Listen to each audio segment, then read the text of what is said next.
Olá a todos, meu nome é Vinícius Danite, sou o professor José Roberto Santos Politi e irei apresentar o trabalho Adsorção de gás metano na superfície 001 do delta carbeto de molibdênio na presença de átomos metálicos. Bom, esse é um breve sumário do que vai ser dito. Na introdução eu irei falar sobre a reação de reforma vapor do metano, bem como sobre catalisadores metálicos e catalisadores baseados em carbetos de metais de transição. Na metodologia eu irei falar sobre os métodos computacionais escolhidos e utilizados, bem como os softwares utilizados para esse estudo e qual é o sistema de estudo em si. Em resultados de discussões, eu vou falar sobre os valores energéticos obtidos pelo nosso estudo e sobre os gráficos de densidade de estados. E nas conclusões eu irei mostrar as perspectivas futuras do trabalho e as conclusões que conseguimos obter a partir dessa pesquisa. O metano é um dos gases contribuintes para o efeito estufa. Ele é o segundo gás mais abundante nas emissões totais, tendo cerca de 16% das emissões. E apesar disso, ele tem capacidade de reter calor cerca de 23 vezes maior do que o dióxido de carbono, que é o gás mais abundante nas emissões totais desses gases. Devido a isso, o metano vem sendo estudado ao longo dos anos, principalmente em formas de retirá-lo da atmosfera, seja por armazenamento, com o uso de Metal Organic Frameworks, ou por uso industrial, com o caso da reação de reforma vapor do metano, que converte moléculas de metano, reagindo com água, em monóxido de carbono e gás de hidrogênio, que é o chamado de gás de síntese, que é utilizado em diversas indústrias de transformação. A reação de reforma vapor do metano se utiliza de catalisadores metálicos, especialmente catalisadores de platina, para ocorrer. E esses catalisadores, apesar de altamente eficientes, possuem dois grandes problemas, que são seu alto custo e sua alta taxa de passivação. Devido a isso, catalisadores baseados em carbetos de metais de transição, que possuem propriedades muito similares aos catalisadores de metais puros, começaram a ser estudados como alternativas viáveis a esses catalisadores, tanto por ter um custo menor quanto por apresentarem muitas vezes atividade catalítica similar.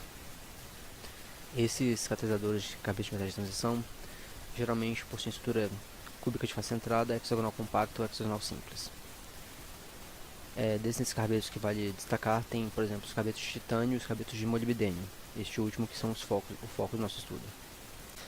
Para realizar nosso estudo, nós optamos por utilizar a teoria do funcional de densidade, usando o funcional de troca-correlação de Peter-Bock-Eisenhoff, ou PBE, tendo também aplicado o método D2 de Grime para corrigir eventuais dispersões no sistema. Como função de base, nós utilizamos as sondas planas. Os softwares utilizados, usamos apenas o VASP ou VNA Initial Simulation Package, tanto para montar os sistemas quanto para otimizá-los. E as energias obtidas, que vão ser mostradas posteriormente, as energias de adsorção, foram calculadas como sendo as energias obtidas pelo sistema, energias calculadas, menos a energia do sistema isolado, dos carbetos de molibdênio isolados, mais a energia do metano isolado. É dessa forma que calculamos as energias de adsorção mostradas nas tabelas posteriores.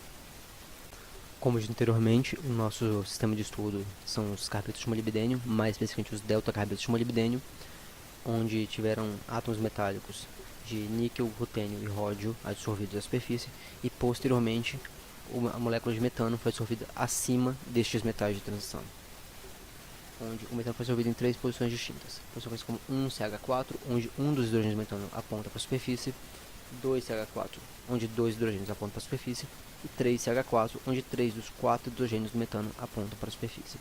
É importante ressaltar que em todas as distorções o átomo metálico encontra-se entre a superfície e centralizado com um átomo de carbono do metano. Falando sobre os resultados obtidos na pesquisa, não obteve-se convergência para os sistemas de 1CH4 para ródio e rutênio, e portanto esses dados não constam na tabela. E de toda forma, a conformação de distorção 3CH4 se mostrou a mais energeticamente favorecida, seguida pela conformação de 2CH4. As variações energéticas não foram muito gritantes, geralmente encontravam-se na terceira casa decimal, mas assim houve um favorecimento da conformação 3CH4 para a distorção do metano. O níquel se mostrou o mais capaz de absorver metano, o sistema com níquel se mostrou mais capaz disso, seguido pelo sistema de ródio e por fim pelo de rutênio.